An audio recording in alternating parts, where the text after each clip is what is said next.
Inez, thank you. We're following this story developing this morning. New York State Police are searching for a gunman who shot one of their own troopers on the Southern State Parkway in Nassau County. The trooper is now hospitalized. Good Day's Lizette Nunez live at Nassau University Medical Center in East Meadow, where he is recovering. Lizette, good morning. Good morning, Robert and Tashani. Well, it's still unclear what exactly led up to this shooting, but as far as the trooper goes, he is in stable condition. He is still recovering here at the hospital.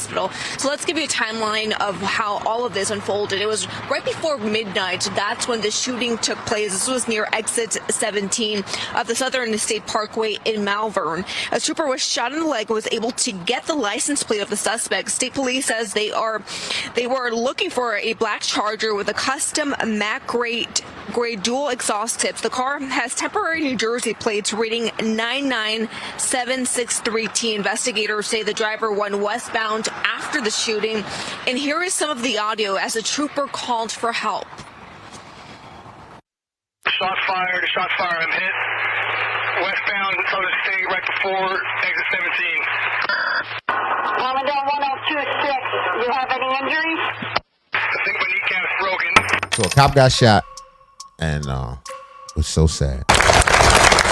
A New York State trooper is hailed a hero as he's released from the hospital. He'd been shot in the leg in the line of duty. He was wheeled out of the hospital as his fellow troopers showed their support. It made national news. But wait, then New York State trooper is off the job tonight after turning himself in to face charges. He's accused of making up a story that he was shot while on highway patrol out on Long Island. Last year, the trooper's accusation set off a search for the suspect before officers ultimately turned their investigation to the trooper himself. Carolyn Gussoff covers the island and was in court today as he and his parents faced a judge. Thomas Messia was first hailed as a hero, but on Monday he was in handcuffs. They was clapping for him. He grew out his police mustache. Charged with leading police on a wild goose chase in search of a shooter when he actually shot himself. The shooter that we were all looking for only old Cheddar Bob's type existed in Messia's head. In his imagination. Messia is charged with tampering with physical evidence, falsely reporting a crime, and official misconduct for concocting the story on his first day of patrol with his troop. His claim he was shot on the Southern State Parkway set off a massive manhunt. Shot fired, I'm hit. I think my kneecap's broken. But his story unraveled. He's a doctor too. He diagnosed himself right away. He said, that's broke.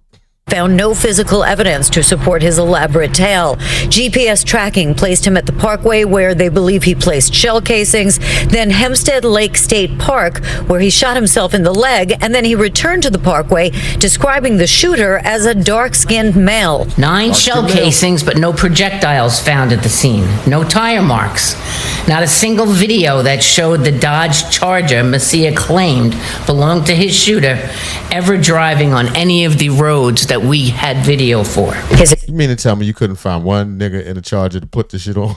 No dark-skinned males in Chargers nowhere in New Jersey? I don't believe you. He told us this case is a tragedy that was caused by unseen and untreated mental health issues, and now an entire family is suffering. His mother and father are both charged with having an unlicensed gun in the house.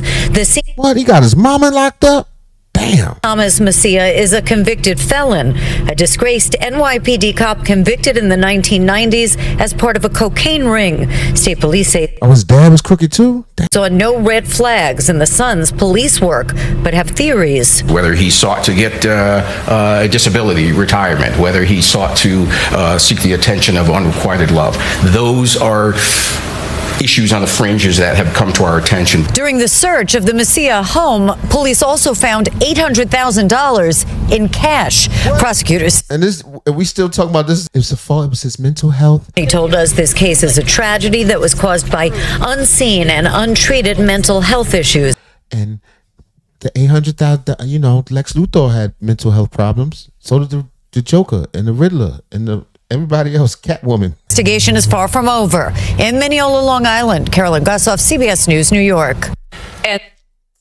Oh, man. All right, first, let me tell y'all, here on Don't Stop Comedy, my brother and I, we definitely support law enforcement. We understand that is a difficult job. After doing so many dash cam videos, you get to see the type of chaos the cops deal with every day, that they run into every day. They see the worst of humanity day in and day out, and they're expected to keep a level head and do this very difficult job for, less pay than it's worth. Their jobs are, when done correctly, are invaluable. There's no amount that you can actually put on a person putting their life on the line to save others, right? We do understand it's just a job for a lot of people, but this guy right here, it was his first day on the job. He just got there. It's like he waited his whole life to do this in order to pull off this scheme. They said they had no idea how that he would have done this, even though his father was a crooked cop.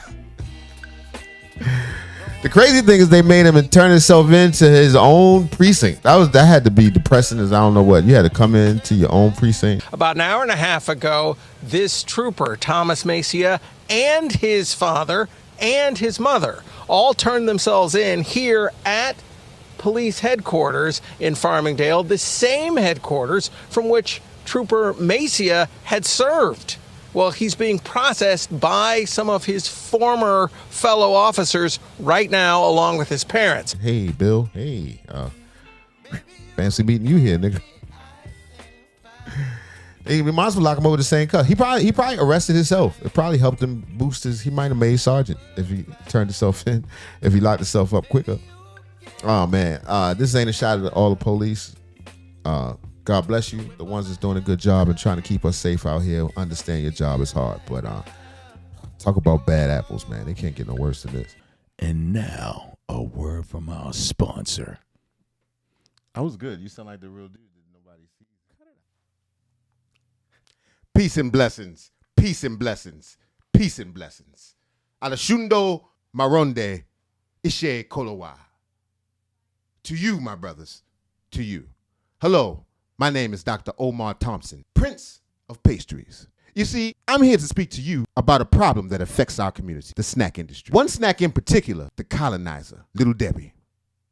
See, wherever you find strife and poverty, who do you find but Little Debbie? The young colonizer has been affecting our family for years. That is why I, Dr. Omar Thompson, have created the Little Devron. You see, Little Debbie, she sells a zebra cake, which is an all-white cake with black stripes of icing, further incentivizing our young black boys to engage interracial activities.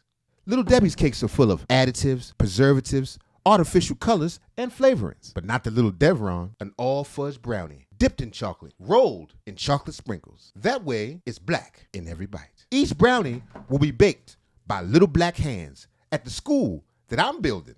The Sojourner Truth, Frederick Douglass, Felicia Rashad, Danny Glover, Gregory Hines School of Technology. And we have other flavors. We have chocolate cake, chocolate ice cream, and chocolate donuts. We've also got chocolate pretzels. We've got chocolate-colored chocolate. We've got a truffle with chocolate. We got chocolate spaghetti. Everything is black here. It comes in a black box with all black icing. So come on down. Put it in the Cash App. Put it in the Cash App. Put it in the Cash App. It's like Pan-Africanism in your mouth.